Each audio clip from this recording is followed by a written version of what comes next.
China has a record number of college graduates.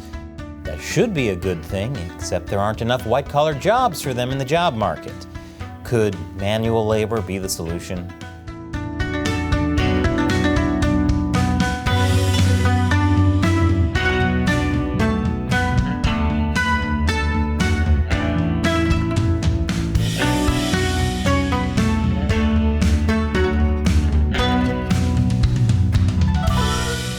Welcome to China Uncensored. I'm Chris Chappell. In most countries, being college educated is seen as a good thing. College graduates usually live longer and healthier lives. They often make more money, which has a lot of knock-on benefits.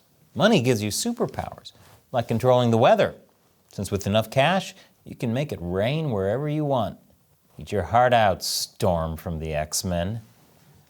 And studies show the more educated someone is, the less likely they are to commit crime. Well, street-level crime. White-collar criminals are very well educated. In general, though, education is a win-win for individuals and a society. So when China's college graduation rate reached its highest level yet last year, that should have been really big news. After all, the government has been pouring tons of money into higher education to help churn out graduates. It also encouraged people to go to graduate school to stave off unemployment during the pandemic.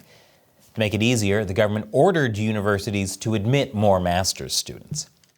So, like many Chinese government policies, this just made problems worse down the road. But in the short term, it worked. Maybe a little too well. According to the Bureau of Labor Statistics, the number of university graduates was expected to reach 11.6 million in 2023, a record high. And on top of that, there are now more postgrads than there are undergraduates this year. And not just in Beijing. But the reason you won't find a lot of headlines about the record number of college graduates is because it was overshadowed by an even bigger story.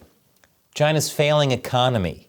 All those college grads entered a record bad job market last year. As someone who graduated college in America around 2008, all I have to say is first time. But China was still also hammering its economy with a zero-COVID battering ram. And that was on top of a massive real estate crisis, inflation, government crackdowns on the private sector, and an already slowing economy. Not the best time to be a job seeker, especially if your main qualification is a diploma. The government may think it wants more highly educated workers, but that's not necessarily what the market wants. In fact, what the market really wanted was people that have technically oriented qualifications, rather than only general academic degrees. Now, you can see by this red line that 16 to 24-year-olds already had a high unemployment rate. But last July, it reached a record 19.9%. That's compared to around 5% for the rest of the population. Of course, that's assuming China's labor data is accurate, which is always questionable. I wouldn't even trust China if they said there are 7 continents. If they said that, I'd be like, there must be an 8th one, and they're hiding it somewhere. But even if the numbers are fudged, the fact that the Chinese Communist Party says it's bad means that it's probably really, really bad. Getting China's youth employment up is now one of the government's top priorities. That's because the party is terrified of young people, specifically unemployed young people. I'll explain right after this commercial break. Welcome back. The Chinese Communist Party is terrified of young people. Which makes sense. In general, young people have a lot of energy, strong opinions, and questionable judgment. The perfect recipe for political action. The last time the party saw a major political uprising was when college students began calling for democratic reforms in 1989. The government put an end to the protests by bringing out the military and gunning them down. Since many of the protesters had gone to Tiananmen Square in Beijing, it became known as the Tiananmen Square Massacre. After that, a lot of young people fled the country. Because while some young folks think the party is over once the snacks are gone, most think it's time to go when the hosts murder anyone that disagrees with them. Made your party foul, bro. For the ones who stayed, the party made a Faustian bargain. We'll let you make money as long as you keep your mouth shut and don't challenge the government. And that seemed to work out okay for the government, at least until the pandemic hit. Then China's zero-COVID policy forced people to stay in their homes for weeks, sometimes months on end. The money flow dried up, people ran out of food or couldn't get medical treatment and died. Others were sent to Orwellian government-run quarantine camps that didn't even have basic amenities. As I mentioned before, this was on top of an already bad economy. All put together, the government's side of the bargain began falling apart. So Chinese citizens abandoned their side. They started defying the lockdowns en masse to come out and protest. The government lifted the zero-COVID policy shortly after these widespread protests began.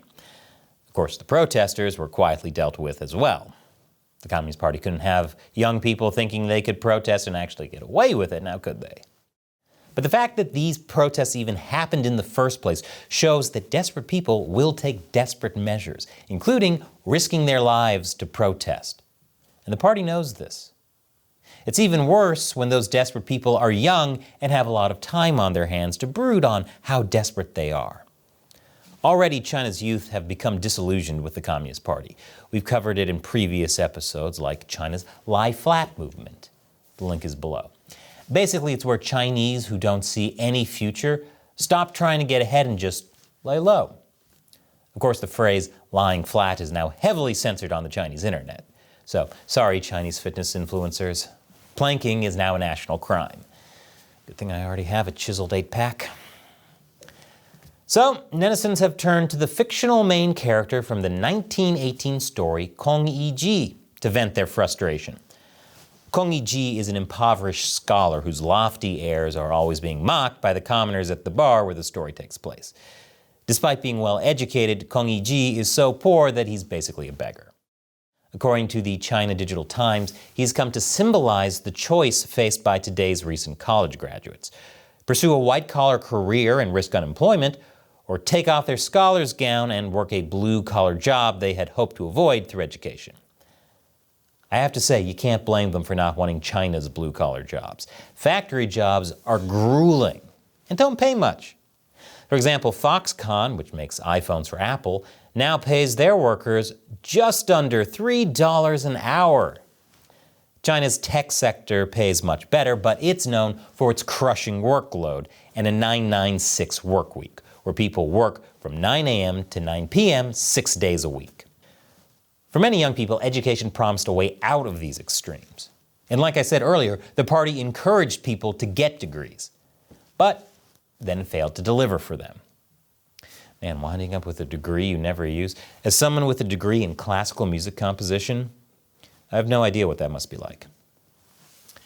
It's certainly a problem for the Chinese government. Now the youth are disillusioned, frustrated, unemployed, and potentially a force to be reckoned with. But the CCP isn't handling the situation very constructively. What else is new?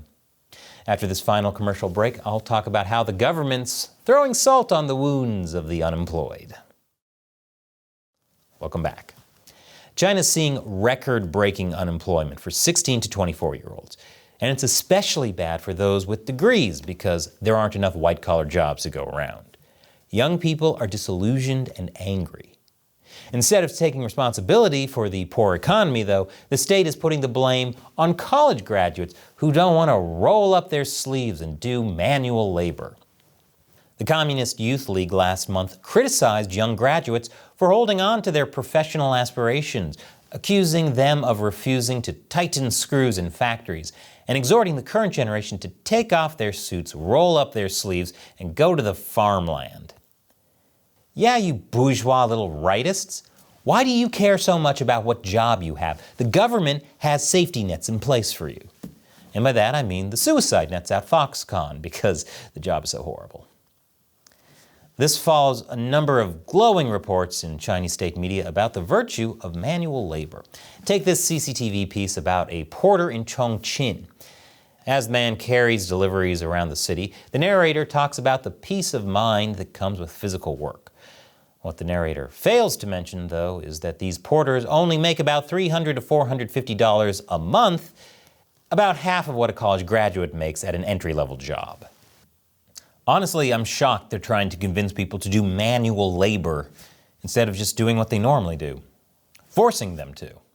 So, this is progress? CCTV also posted a WeChat article called "Facing Up to the Anxiety Behind Kong Yi literature," which poo-pooed concerns about suffering a similar fate to Kong Yiji. As you can imagine, this did not go over very well with Chinese netizens. This video about Kong Yiji hit back at the government for ruining the economy, failing workers, and then ridiculing those who don't want to take menial jobs. Oh, and the hypocrisy of the government looking down on workers while it gets fat off corruption. The video got 3 million views before it was removed and the creator's account closed down. But of course we can still show you the video because this is the internet. You can't really remove anything from it. The internet's like a cast iron skillet. You don't clean it, it just gets more and more seasoned. While it censors criticism on the internet, government propaganda has been loudly proclaiming that the government has it all under control. It's trying to roll out incentives for companies to hire more graduates, things like subsidies, tax cuts, and guaranteed loans for businesses. It's also reportedly training graduates to take jobs that are in demand. An official from Lanzhou City said that college and university students there are receiving training in areas like entrepreneurship, e-commerce, and tea ceremonies. Yes, who didn't go to college to make dirty leaf water? State media has dubbed this kind of work flexible employment, or what in the US we would call gig work, because everyone working in the gig economy knows how profitable that is. All you Uber drivers with your mansions in the hills. The Chinese government sees it as a way to give young people an income, at least temporarily, until they can find a job in their field of study. But the government doesn't really care what they do as long as they're gainfully employed and not protesting. On that note, another brilliant idea from the government is encouraging college graduates to go work in the countryside, despite usually lower wages and poor infrastructure. Now, where have I heard that idea before? Oh, right, that's what Mao did during the Cultural Revolution. He shut down schools and forced the kids to work in the countryside so they could get a good proletarian education from the peasants. I'm sure it will be the same for today's youth. And I'm sure forcing everyone into the country will do wonders for filling all of China's ghost cities. At this point, they're going to become ghost provinces. There's a lot riding on this for China. Besides being a potential source of trouble for the government, young people are responsible for taking care of the elderly. Because of China's one and then two child policies, many millennials don't have siblings. That means that taking care of both parents and grandparents can fall on a single person. So the younger generation who just worked hard to graduate college are expected to take low-paying manual labor jobs out in the countryside on top of caring for their aging family members and just enjoy it? Their future's so bright, they gotta wear night vision goggles.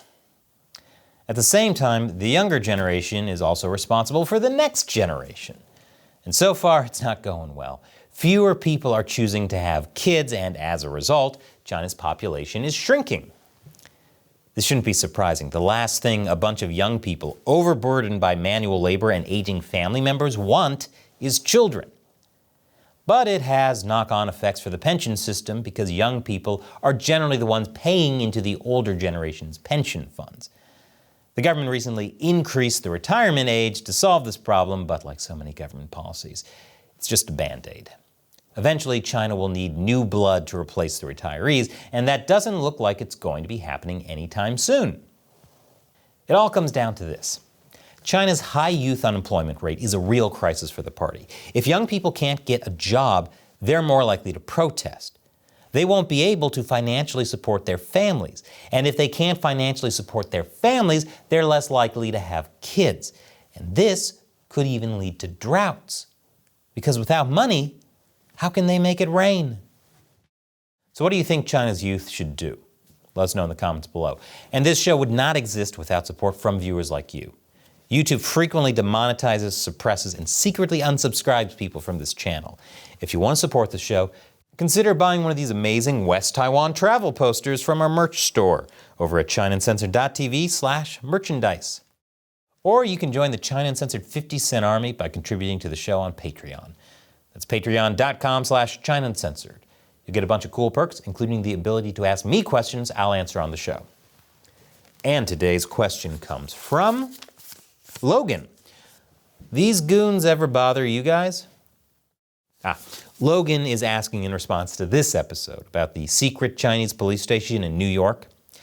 For the most part, those guys focused on going after Chinese people living in the U.S., even if they were legal U.S. residents. They would do things like make threats of violence against a Chinese dissident and the dissident's family in an attempt to force the person to return to China to be arrested by CCP authorities. The Chinese Communist Party doesn't need to do anything like that to me. Our biggest issue is YouTube suppressing these videos so no one sees them. Ever wonder how a channel with almost 2 million subscribers only gets about 100,000 views on each episode? That's why support from viewers like you is so essential to China Uncensored's survival. So thank you for your question and your support, Logan, and thank you for watching. Once again, you can be the difference between China Uncensored continuing or being canceled. All it takes is $1 an episode over on patreon.com/China Uncensored. Once again, I'm Chris Chappell. See you next time.